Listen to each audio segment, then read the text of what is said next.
Hello, my friends, and welcome. We're so excited that you are here. Let me say happy Tuesday to you, to all of our band director friends, literally from all over the world. We thank you for being here. Hey, if you are live with us inside of the Zoom, or if you're watching live on Facebook Live, please tell us where you're watching from. We want you to be a part of this conversation. I'm excited to be here with so many of my friends, including my brother and my friend, Dr. Scott Edgar.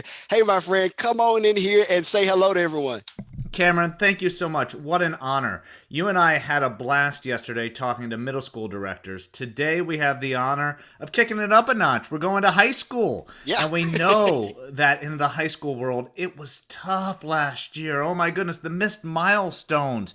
Not having that freshman class coming in ready for that first band camp, people missing concerts, people missing graduations. Well, we're going to look at the reality of what that looked like, but we're also going to move forward and try to figure out what these fantastic band directors are doing to make our students' lives so much richer moving forward for this fall.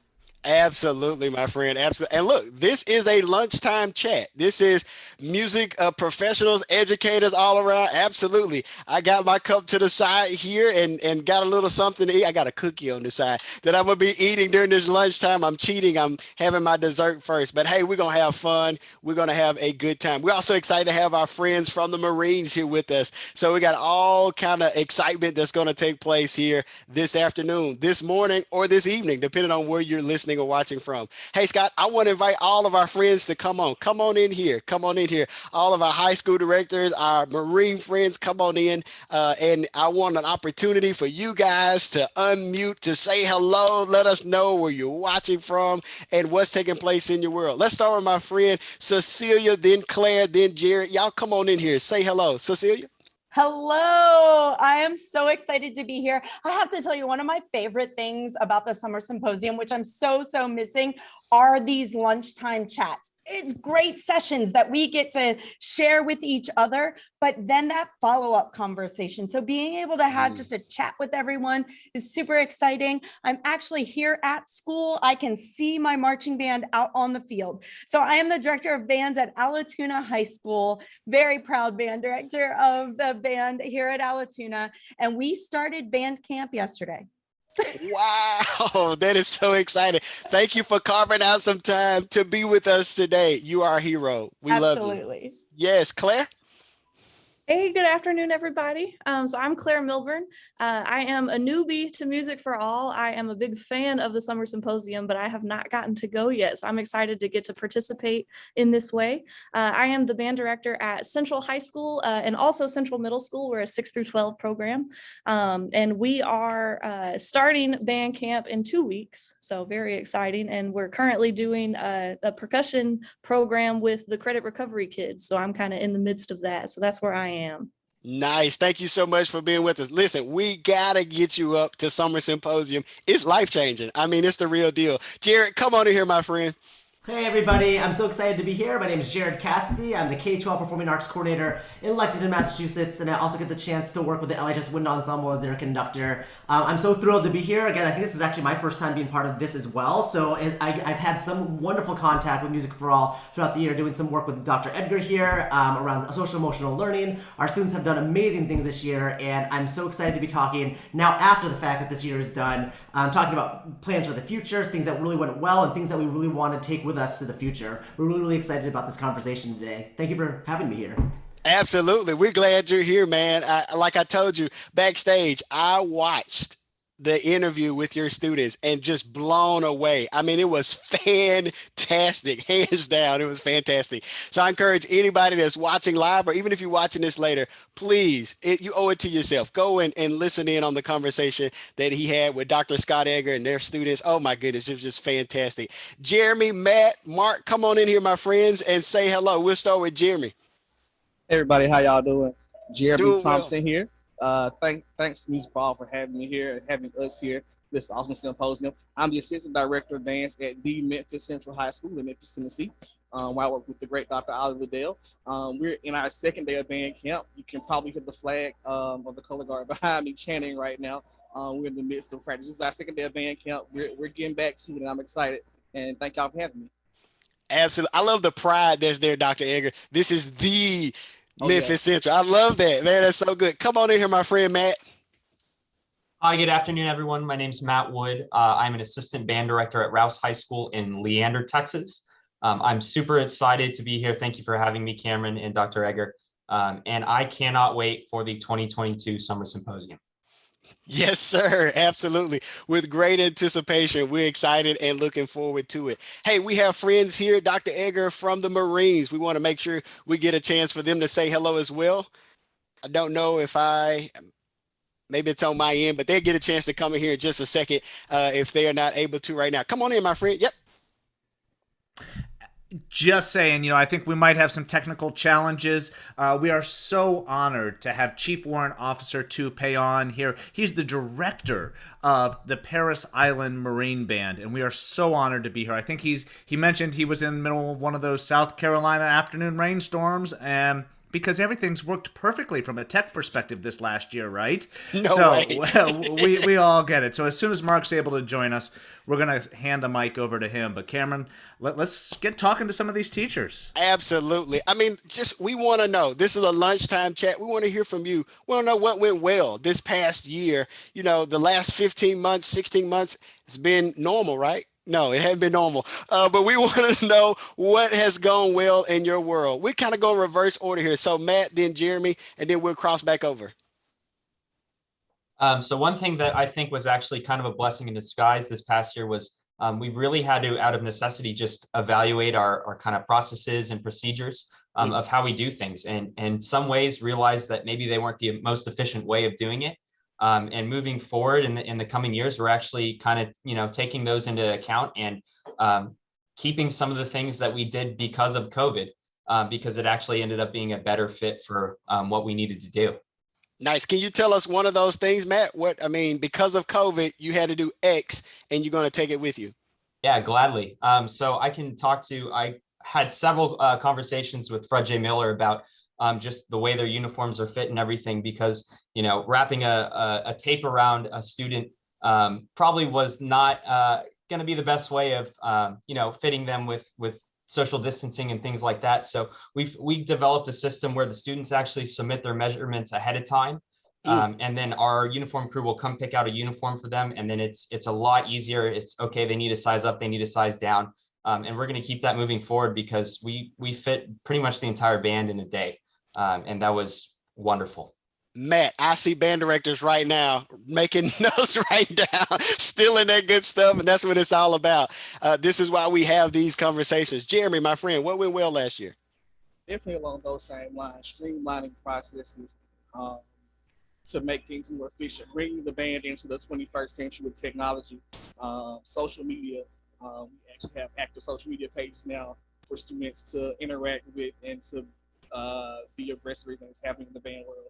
Our website, which is dormant for like 2 years, is now getting more traffic from parents and students. Also, we had a lot of students also taking more ownership of their own learning processes. That's something that went very well in this year, was that student buy-in to the changes in the processes and systems that we use. So I think those two things went well. We'll take that information and use it this year, definitely, from the students and from our end.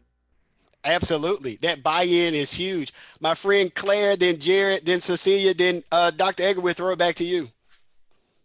Yeah, so the biggest difference for me was just how I spent my time, on the day-to-day. We had almost 2-hour blocks with our students. And so that was just a lot of time. And, we would have, 4 or 5 kids in a classroom sometimes, just depending on the day. So I really got to build those relationships with those students, and get in depth about, just their personal lives and also where they are playing wise. That also meant that my planning period was 2 hours long. So I got to take advantage of that and go visit my feeder schools, my feeder elementary, because I teach 6th grade too. And I thought that it would be a disadvantage to not be able to bring the kids and have them perform, because I like to do that. And I had to go by myself, and they had me visit like in pods. So I would visit like 10 kids at a time. But that actually turned out to be an advantage. The school that I had to do that for, 80% of those 5th graders signed up for band next year. So I think that's something that I'll probably keep doing, I think getting to build those relationships with them just in the little bit of time I saw them made a big difference. Oh, that's huge. I love it. Relationships. Yes. My friend Jared. Yeah, and to come off of that, Claire, I have to say, like, our time completely increased, and it was very different in Lexington as well. Unfortunately for us, we didn't have in-school rehearsals until full in-school rehearsals until May of this year, actually. So we were actually out of school for quite a long time.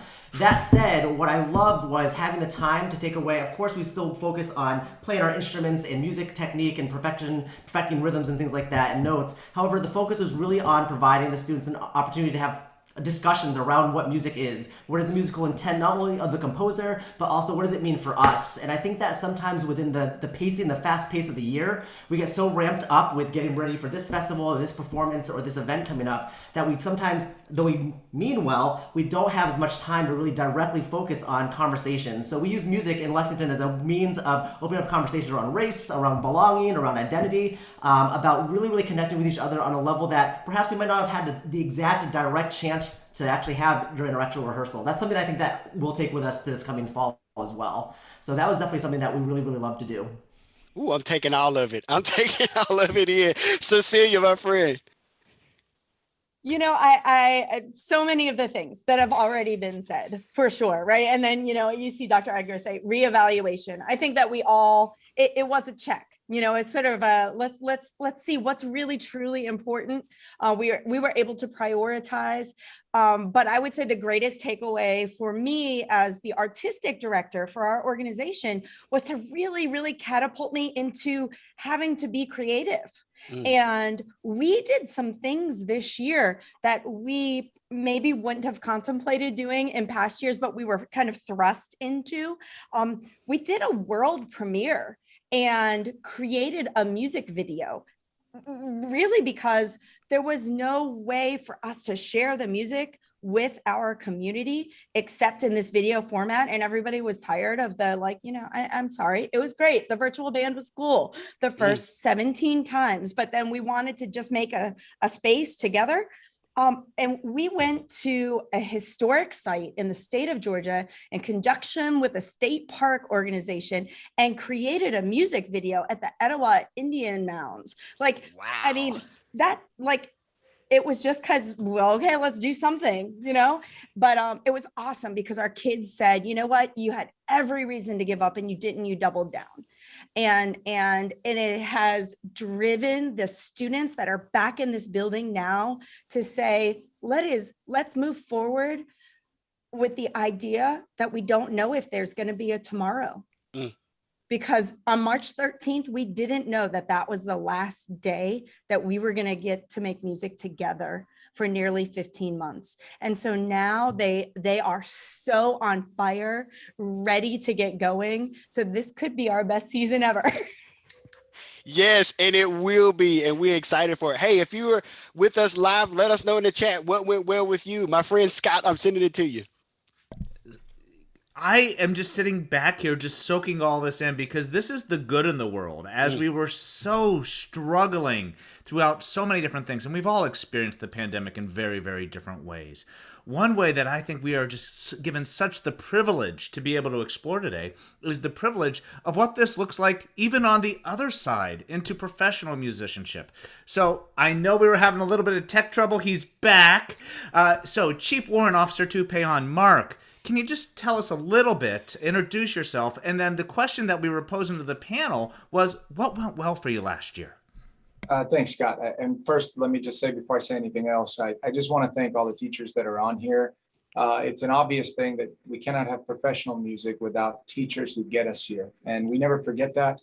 It is very humbling to be a part of this conversation with you all. And I thank you for going through all the struggles that you've gone through over your careers, but over the last year and a half especially. Music is a group activity, and we have been forced in some ways for health reasons into isolated pods, and I cannot imagine the challenge. So thank you all for what you do. And secondly, please, everyone, feel free to call me Mark. I know we kind of said that before. So some of the things that we overcame over the last year, I started this pandemic in a different band. I started in the San Diego 3rd Marine Aircraft Wing Band in San Diego, California.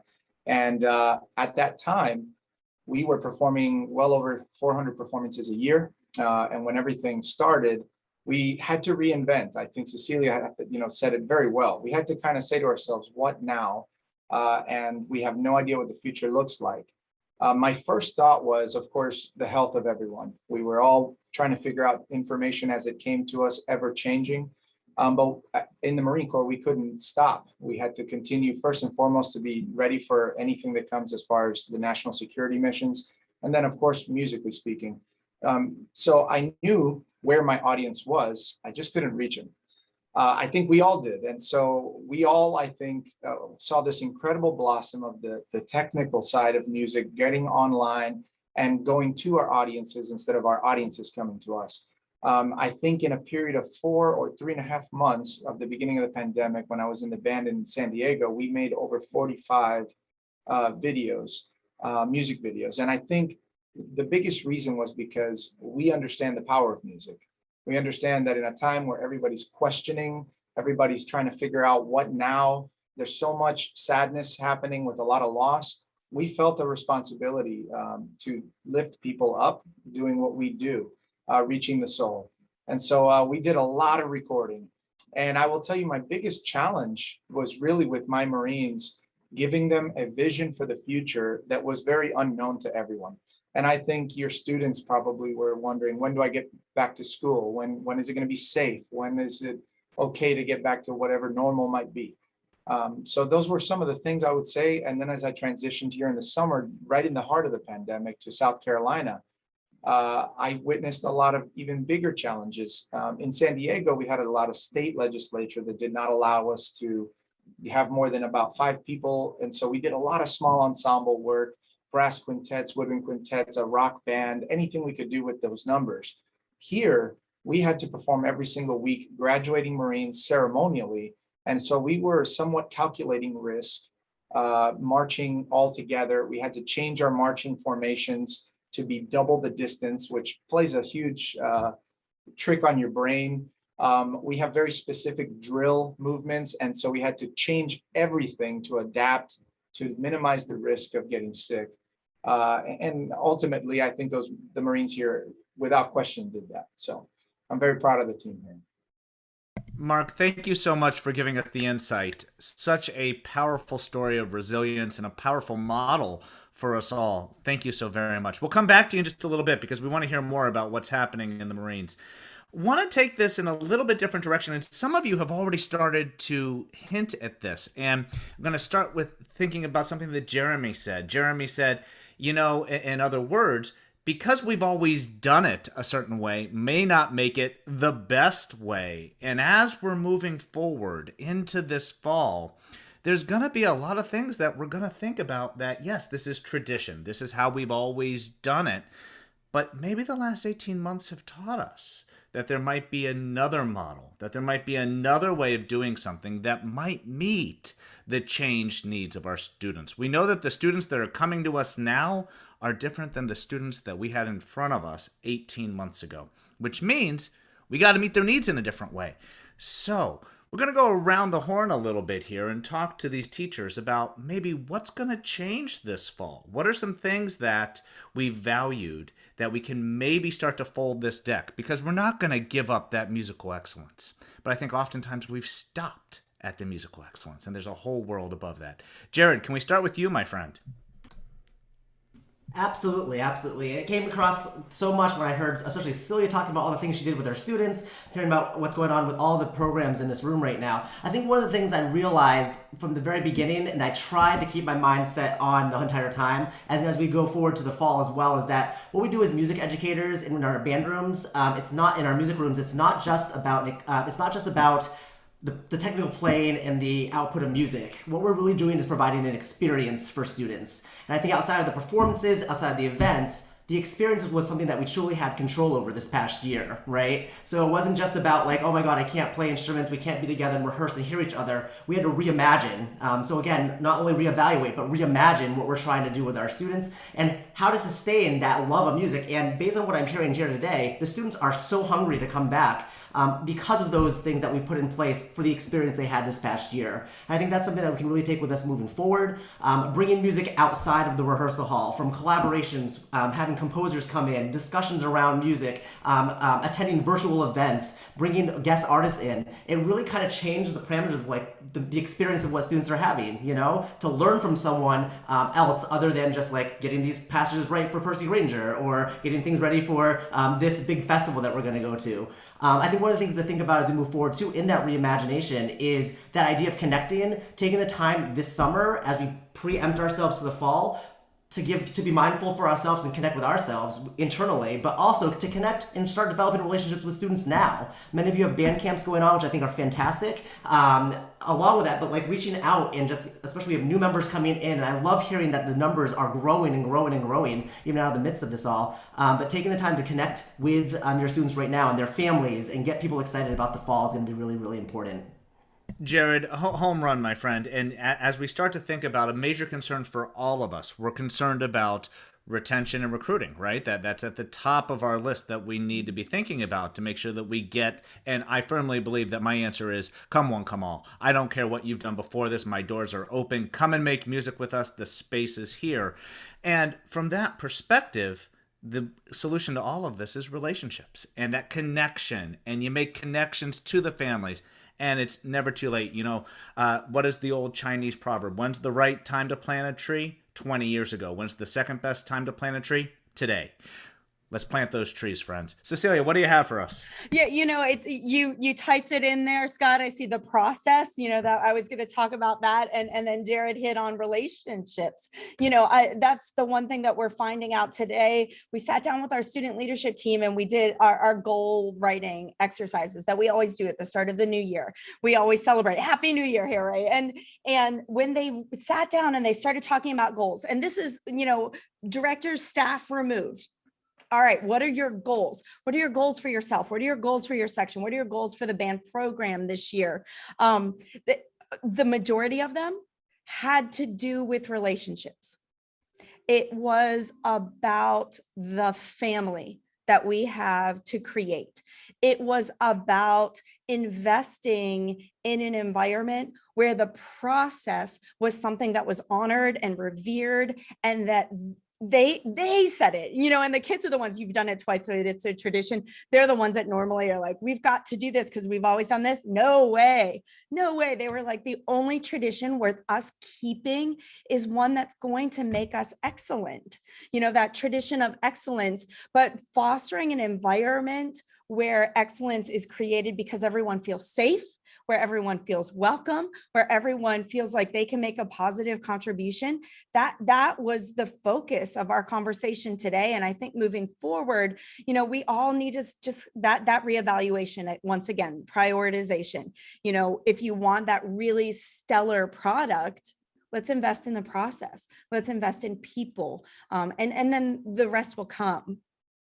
It's amazing. I heard someone say, and the process is the product. Yeah. And when we really invest in that, it's downhill skiing. It just happens. 100%, Cecilia.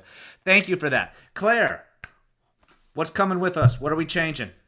Yeah, well, we've talked so much about connections and just extending that to kind of out of necessity. I'm in a small program. And so we were fortunate enough to have a concert in May, but we just did 6 through 12, everybody together, because that was, you know, who we had. That was how we were going to get some semblance of a full group. And the kids just loved that, you know, especially the little 6th graders getting to work with the sophomores and juniors, that they had not really gotten to do that in the past. So I definitely want to do more things with my full group, even when we don't have to, you know, so that'll be a big part of it. And just Savannah said something yesterday on the middle school chat about giving ourselves permission to experiment. And I really liked that, of just going into it with a different mindset. And also, I think the big thing for this year would be going into it with a mindset of not looking at the deficits. Because especially for us, I'm in a Title I school. A lot of my kids, I just never saw them the entire year. And so it's hard to not be thinking about all the faces that I didn't see and, what skills, if any, they're going to come back with. But to try to look at, well, I have 5 students in my mind right now that basically got private lessons the whole year. And so, being able to use them and use their skills in a new way so that they can be more of peer tutors than they were in the past. Claire, just brilliant there. So as we're starting to talk about, those 6th graders working with the sophomores and juniors, and oftentimes we think about it as a one-way arrow, right? It's what is the sophomore and junior going to teach to the 6th grader? But that 6th grader can be an expert at something. And that's what starts to build that family. That's what starts to build that tradition that I want to be part of this for the rest of my career. Such a powerful, powerful space that we're talking about. Great. Let's head over to Matt. Just some really great points that everyone has made before. And I think the key is it's actually going to be probably a little bit more difficult for us as directors going into this year, just because we have done it longer. We know what it typically used to be. The juniors and seniors are really the only ones that have an idea of what maybe a marching band season or a school year actually looks like. And, in Texas, we have a rule where we can't start learning drill until August 1st. And then usually when that happens, it begins an arm race where you just try to get as much as you can during summer band. This may not be the year where we're able to do that. We want to make sure that our kids feel comfortable rehearsing again. Some of them haven't been, at the school in 18 months. So just getting them comfortable, making sure that they're understanding the processes, the procedures, almost starting from scratch. And making sure that we're building those bricks on the house to where it's going to stand. Matt, absolutely. And you and Claire both just hit on this thing that I think is starting to seep its way into educational narrative, and it worries me. It's called learning loss. We need to fight to get that out of our vocabulary. Learning has not been lost. We've learned so much. Do we have some catch up to do on the music side of things? Of course we do. But there have been some students who have thrived these last 18 months. And to do any form of deficit thinking sets them up for failure. Please, please, please, let's fight that term and let's move forward stronger. We need to accelerate, not remediate. Mark, so much of what we're talking about here resonates with the world of the Marines, resonates with the world that we're looking to the world. Many of our students are thinking about what are they going to do after high school. They've missed milestones. They've missed so many of the things. We've talked about how do you build this feeling of identity in recruiting, and I know so much of that is central to what you believe deep in your core. Can you share a little bit of insight for us? Yeah, first, you are right. I mean, everything that you said just now about continuing to press on, fighting for this culture, I think those things are crucial for any program. And it's not really a music thing, although it's really important when we talk about music because we're working together. It's interesting because the reason I believe, I'll speak specifically to the Marine bands, but I bet you all of your programs can, attest to this. The reason why we're able to receive new people into our band here from anywhere in the Marine Corps and instantly have a sort of family culture is because we all have shared experiences. And I really want to encourage everyone to consider that through the hardest tests come the greatest feelings of achievement. And those are the things that bind you. I'm sure if you have a marching program, as an example, that if you have an arch rival in a different town that keeps beating you at a particular contest, and one day your students finally overcome that, there is a sense of togetherness that is unbreakable at that point. And I would say to you, right now might be the ideal moment to capitalize on all of the struggles we've been through, because everyone's eager, everyone's hungry to seek out something positive. I'm sure the students, even if they're coming back a little reluctant, they're probably thinking to themselves, I want to feel great again. And I think the energy I'm seeing in this chat room, I don't know if it's the coffee cups, I don't have one, but I want one soon. I think that these students are going to be walking in the door, and if you give them a vision of something great and you unite them through some challenge, because truthfully, if we are given anything, it doesn't mean as much. they need to go through some struggle. They need to be tested. And at the end of that road, when they look back, they're going to graduate and become better citizens and better collegiate students, and maybe even, military musicians. Who knows? I mean, challenge is always a way to get to a better place as a team. And often that's what we do here as Marines, of course. We go to boot camp, we graduate. At the end of this boot camp, we go through something called the crucible. It doesn't matter if you're a Vietnam Marine or 20 years from now. If you say you're a Marine, I know what you went through, and there's a certain pride. And the same goes for Marine musicians. If you tell me you were a Marine musician, I expect a level of excellence because we've shared a lot of the same experiences. Mark, those shared experiences are crucial. And I think so many of those things are what we're longing for, that the last 18 months have been so siloed, have been so individualistic, has been so, this is my world, this is my computer, this is my work. And even though we're sharing Brady Bunch little screens right now, it's not the same. Mark, we know that a lot of the work that you're doing can be of value, and I know that many of us have had great relationships. For me, I taught in Dayton, Ohio. The Air Force Band of Flight was in my backyard, and military musicians have long been a major part of my teaching. Can we pick your brain just a little bit about what are some of the resources that the Marines music program can provide for us this fall to help our music teachers and music students? Yeah, so to kind of tie into what I was just saying, I'd love to suggest this to all the educators in the spirit of testing our students and giving them a challenge for them to rise above and feel a sense of true accomplishment on the backside of that. One of the great programs, I've traveled all over the country and spoken at different high school colleges, and one of the programs I think is really underutilized and can be a culture changer is the Semper Fidelis Music Award. I personally was a recipient of that when I was a senior in high school. The reason I say it's a great tool and a musical weapon, if you will, is because what happens is that freshman, that sophomore, that junior, they're watching your senior students. They're seeing those seniors set precedent, and they look up to those seniors often too. So what happens is if you say to your senior class right now, I want to utilize the Marine, Semper Fidelis Music Award to encourage all of you, and I'm going to select one from each family, brass, woodwinds, percussion. One of you seniors from each family will win this award, and we're going to screen it through one of the Marine bands, which we have 10 of. You give them materials, they work those materials up and record it. You can send it to me or any of the other band officers or one of our musician placement directors, and we can tell you, hey, we'll grade them from number 1 to number 10 or any of that nature. Now they have had to compete a little bit. You get 3 seniors who win the award, and now that junior says, next year, that's mine.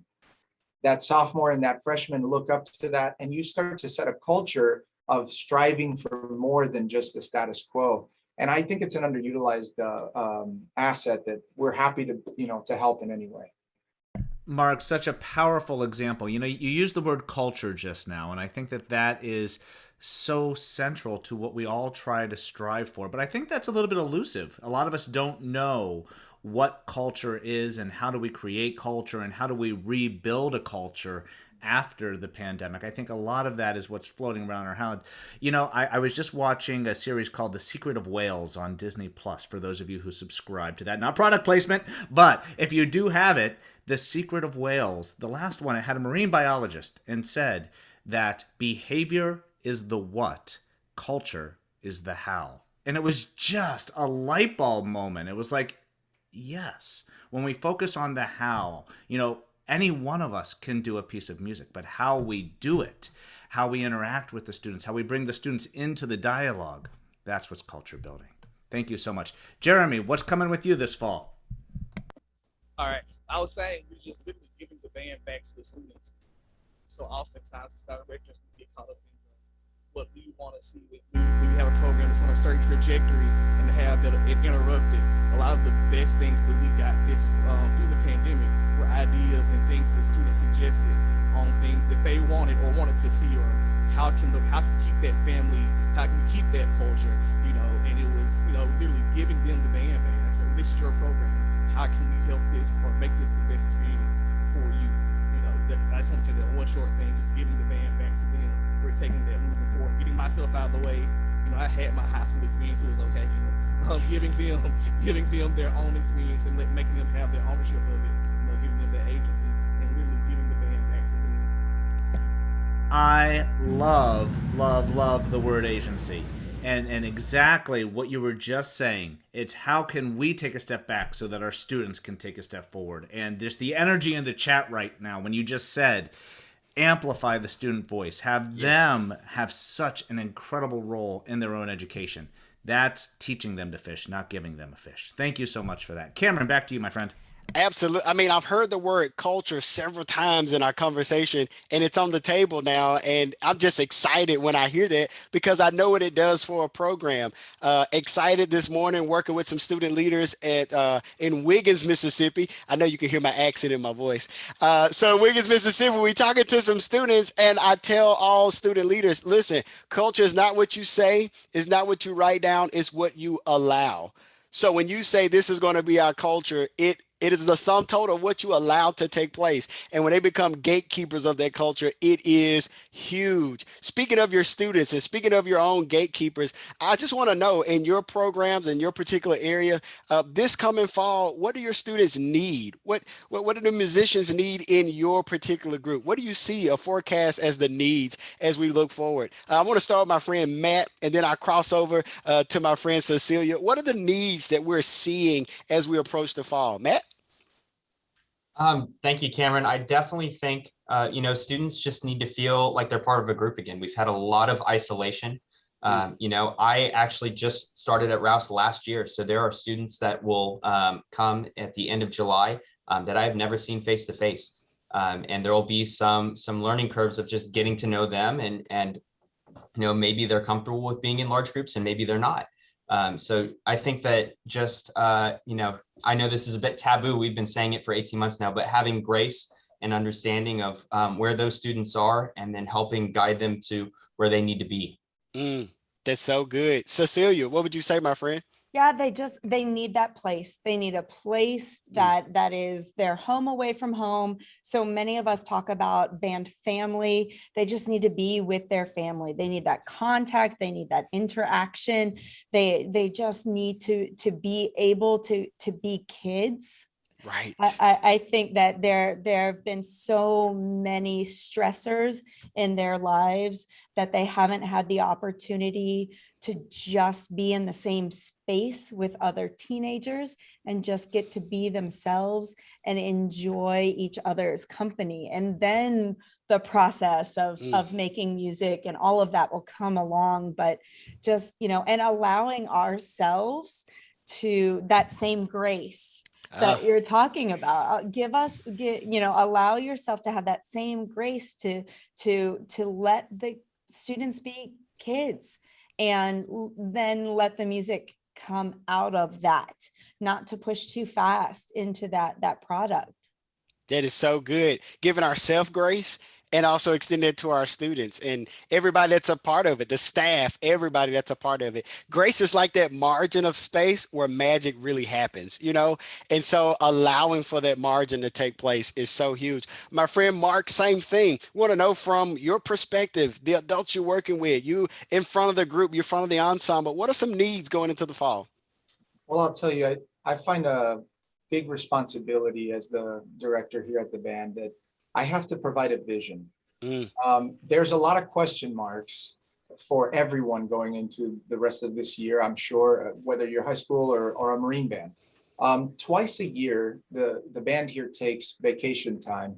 And I use that time personally. It's probably very similar to a summer for some, to sort of reflect on where we've been and really think about where are we going. And every single time we come off of our vacation time, I do something called our State of the Unit instead of State of the Union as a note to the presidency. The State of the Unit for me is very simple. We don't have any instruments in hand. We sit down all together and I sit there and I reflect typically on a 6-month window of what have we accomplished? Where did we start? Where did we get to?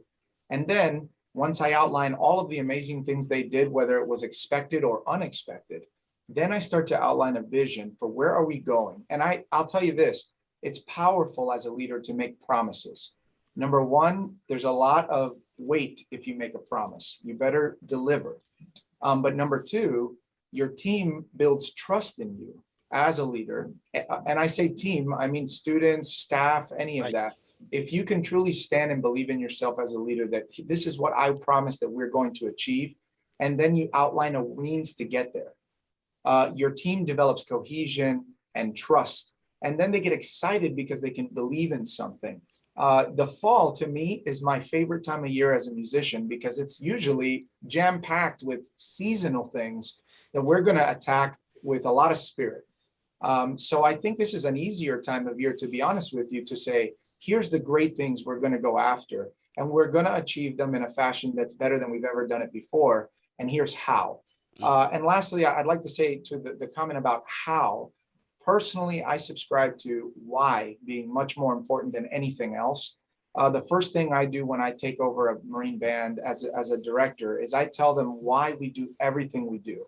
I try to give them a vision statement, if you will. And I think that that's very important when we're talking about setting a culture as well. So those are some of the things I think for the fall will be really helpful if employed. Absolutely. My friend, Dr. Edgar. Mark, thank you. Took words out of my mouth. And oftentimes I think that students are just craving to know why. And I think that we keep ourselves behind the Wizard of Oz curtain, and it's like, oh, I know the answers. Well, if we don't share, if we're not vulnerable to share. So spot on, that why. And to absolutely involve students in that discussion to figure out why, and that why is malleable, and that why is a moment of growth. Thank you so much for highlighting that. I also think that the why is going to be part of our path forward, that we've been so focused on the what and the how, and we've been focused on those nuts and bolts things that oftentimes we've forgotten about the joy, the why we're in this profession, the why we're musicians, the why that we love working with kids. And I think all of that is going to help refill our tank moving forward. Absolutely. And just want to know from my friend Claire, my friend Jared, and then we'll end out here with Jeremy on this one. I just want to know, what do your students need moving forward? Claire, what do you see? What do you forecast? What are the needs? Well, I agree, with everything that was said about grace and, empathy. And to add to that, kind of similar to the vision, I think they need consistency. Everything in their life has just been so interrupted over the last year. Even just how they do school, they think of it differently. They don't think about a daily English class. They think, I have to finish this chunk and I can do that right now. And they're not used to kind of the consistency model that, we especially do in band, but that school has been based on for a long time. And so I think that will be important, of showing that consistency to them and, explaining why with the vision and everything. And somebody said, letting them be kids. I think just having fun, they need the fun things too. They've really made it kind of about business, about, finishing your work, but they need the fun as well. Absolutely. Claire, we can't do it, friend, without the fun. Absolutely. Absolutely. It's so cool. So Claire, Jeremy, and myself, we all marched in an HBCU in our college experience, and game day is all about the fun. I mean, if you're not having fun, then why are you doing it? My friend Jared, come on in here, my friend. What are some needs as you're seeing it? I love hearing all the discussions. I've been taking notes myself on things to think about this year already. It's amazing. I love hearing what everybody has to bring. To go along with the grace and everything, I think that Cecilia and Claire kind of marked on it as well. We have to provide grace, but also provide the time in order to make that consistency happen, or in order for us to develop those relationships. Again, we're not getting down to grinding gears yet again right away. That will come when you have time to develop those relationships. And then hearing Mark talk a little bit about culture and things like that, I talk to my students a lot about the 3 Ps. We developed this kind of like paradigm for how we approach culture within our ensemble. So we have, we're all passionate. Like if I said all of us in this room right now, we're passionate educators, our students are passionate about music, but passion only goes so far. And so we talk about purpose, and I love that Mark talked about why. Passion will only go so far without having a purpose, right? So having that purpose is hugely important. And then in order to make that really, really come to life, we have to have the perseverance, which is the 3rd P, that work ethic to make it overcome those challenges, to have that resilience, to have that energy to maintain. And I just think that when that cycle happens between all those different things, passion, purpose, and perseverance, that's where the magic really happens, and it really outlines kind of the culture of how we approach our work together as an ensemble. So I think students having that really realization of yes, I'm excited to be back. Yes, I'm excited to make music. this is the reason why, and this is how we're going to overcome these challenges. It provides a really nice pathway, another P, I guess, another pathway for them to experience music together with. My friend, you're outlining a book here. It's just a framework of how you get your students moving all in the same direction and to be excited about it, which is huge. My friend Jeremy, same thing. What are some needs that you're seeing there in Memphis, Tennessee? Well, is my audio better now? Am I Oh, good? yes. Fantastic. Great. Well, my students have definitely said they needed some sense of normalcy. So they really were craving the band experience again. And so as much as possible, we're trying to give them that, because when things were not normal for these past months, they really craved that space of something that felt familiar. Familiar not in the sense of tradition, but familiar in the sense of I need my band family. I need to play my horn. I need to learn a new skill, but giving them that sense of normalcy, that structure, and that supportive environment, definitely that supportive environment, because they've experienced a heck of a year, and we need to provide them with that support. And also summing up what everybody else said, the understanding, empathy, the grace, all of the above. Check, right? Absolutely. That's definitely what all of our kids need right now here in Memphis.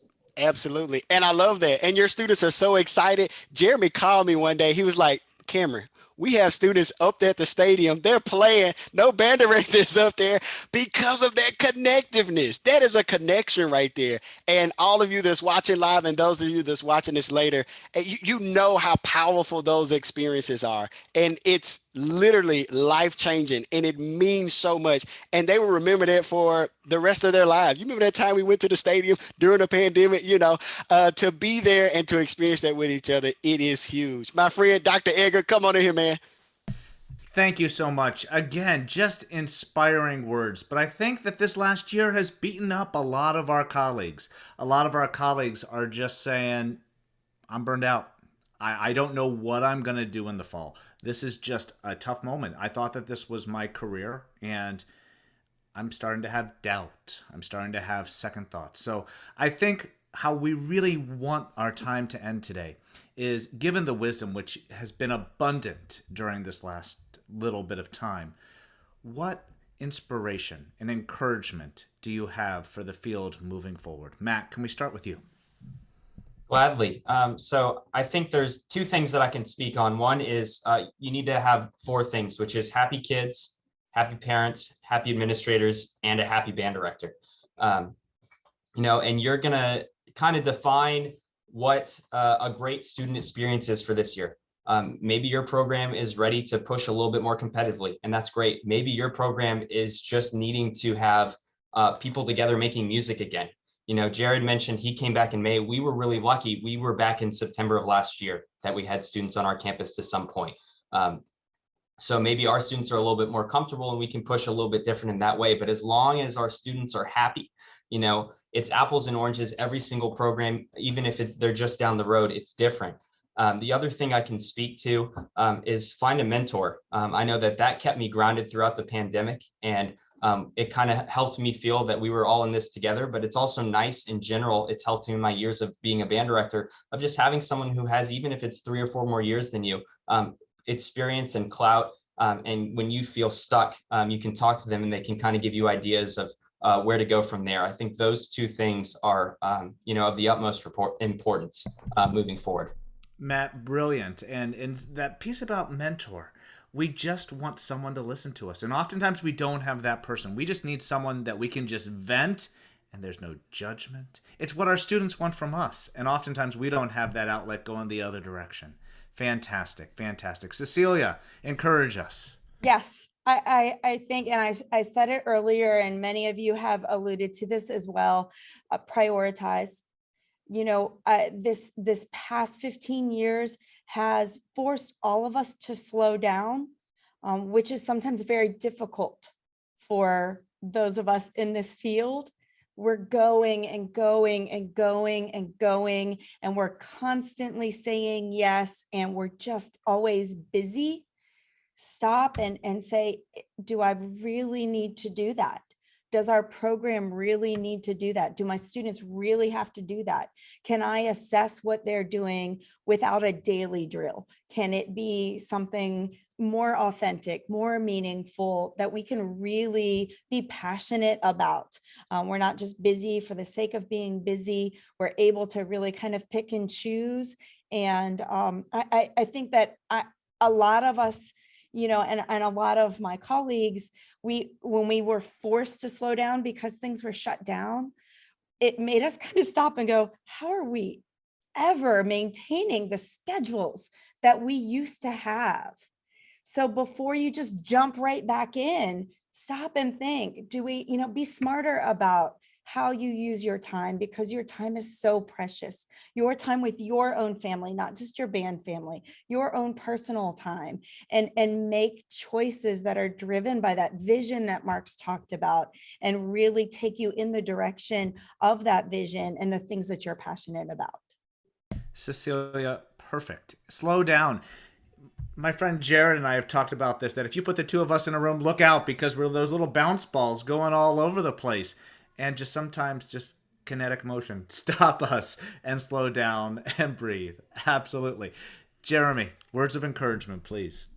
Yeah, so I was encouraged by the amount of collaboration that I got to experience this year. So I'm encouraging others to be encouraged by the same thing. So for the future of the profession, don't be afraid to collaborate, whether that's with other directors in your area or around the country. I think the one great thing about COVID is that it broke down this wall between all of us. Obviously, we're here in these little squares collaborating and sharing, but also extend that to your students as well. They have great ideas and great things to share. So being collaborative really will be beneficial for us, especially here in my city in the future. We were able to experience some great professional development here in the city by way of breaking down the walls and collaborating around the country and around the world even. So definitely moving forward, be encouraged in the collaborative space and collaborative elements. Don't be in your little isolated box in your one little space. Collaborate. Jeremy, absolutely. When you say break down the wall, I'm just picturing Kool-Aid Man coming through the wall. And, as we're starting to think about, yes, access. We have access to people. But one thing that I just want to say is access doesn't mean connection. That we need to maintain that beautiful access that we have to people from all over the world. And then take it that one step deeper. And that's that connection that we're all craving. Absolutely. Claire, words, please.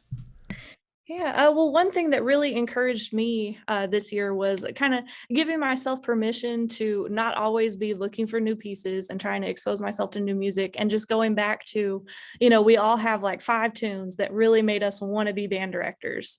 And just, listening to those again, we've, listened to them 100 times, but giving yourself permission to just kind of inspire yourself with, your own memories and, go back to those things. You don't always have to be looking for the next thing. It's okay to recharge yourself in that way. And another piece of encouragement, I know that there are just so many band directors out there that didn't get to perform at all last year. And we did perform at the very end of the year in May, and I was just so pleasantly surprised at how many people came out to our concert. We had 4 or 5 times as many audience members as we had students, and it was the best attended concert that we've ever had, at the school in a while. So I think, I suspect that it will be a similar case, across the country. People are just really ready to hear music. So people are going to be looking forward to what you have to bring. I've already started to think about that first concert in the fall and what that moment's going to be like. And you better believe that I'm opening up the doors. Last 2 years of graduating seniors, come on, at least play the alma mater. What are we going to do to come together? And that moment is going to be pure joy. I can't wait. Oh, so good. Jared, give us some words. Sure thing, yeah. So Scott, you said at the very beginning with this question was about it's been really hard for a lot of teachers. As a coordinator myself, working with a team of teachers and also going to a lot of other meetings and things with talking with other coordinators as well, there's been a lot of teachers that have been disheartened about this year, who've been questioning their role within the profession, questioning am I a good teacher? I'm not at my best, and things like that. And I think that we have to look back, and there's so many of us, look at us in this room, who have amazing experience before COVID happened. We have to trust our experience. Trust the time that you've developed in your programs, working with your students. And again, get out of the mindset. I would encourage us to get out of the mindset of defining what is the best. Am I my best teacher? I think everybody had their own challenges this past year, and everybody has their own challenges in general that they've got to give, that they've got to overcome.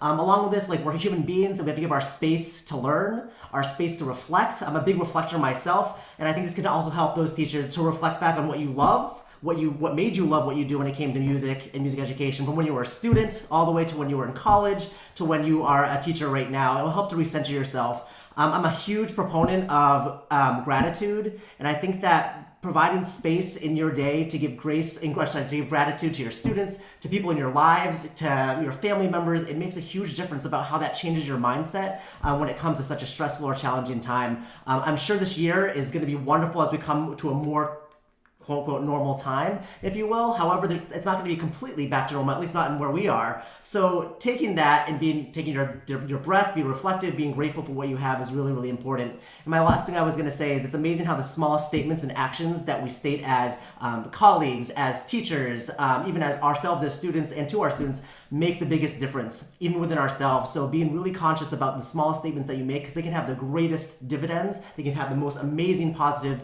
impact on your programs and in your students' lives.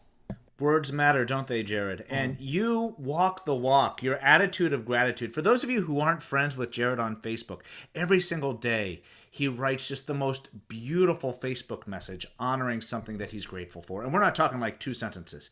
He gives time, he gives thought, and he is walking the walk of this attitude of gratitude. Thank you, my friend.